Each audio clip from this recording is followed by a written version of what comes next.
Est-ce que t'es vierge? Bien sûr que non. Toutes mes copines ont perdu leur virginité. Et je me disais que peut-être, toi et moi...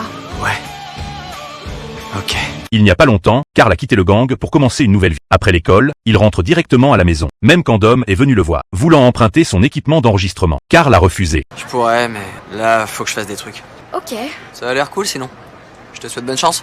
Sa raison était simple. Il travaillait comme plongeur dans un restaurant. Avant, il vivait comme un roi. Mais maintenant, il récurait des assiettes jour et nuit. Le salaire d'une semaine entière couvrait à peine ses trajets en bus. Ça couvre à peine le bus pour venir ici. Bah, c'est vrai, ça craint comme job. Mais en attendant, t'es pas mort. Et t'es pas en prison, donc vois le bon côté. Carl a soupiré et est retourné faire la vaisselle. Ce soir-là, quand Carl était en pause, Dom est soudainement apparu. Elle ne pouvait pas accepter la froideur récente de Carl. Elle pensait qu'il ne l'aimait plus. Carl a expliqué que quand il avait de l'argent, il n'avait même pas réussi à entrer dans son cœur. Maintenant, sans le sou, il n'osait plus espérer. Mais Dom a souri. Elle aimait justement le Carl d'aujourd'hui. Alors, tu m'enregistres ou pas? Je travaille pas avant 5 heures demain. On se voit après les cours? Le lendemain, Dom est revenu. Cette fois, elle a apporté ses instruments de musique. Carl lui a fièrement montré son équipement. Mais Dom a chassé Liam de la chambre. Puis elle a sorti de son sac un sachet de préservatifs, disant qu'elle voulait explorer l'histoire du jardin d'Éden avec Carl. Carl a immédiatement accepté. Mais il trouvait qu'un sachet ne suffisait pas. Alors il est allé demander de l'aide à son frère. Il a dit capote? Ouais. Y a une fille dans ta chambre? Ouais, elle en a apporté qu'une. Tiens.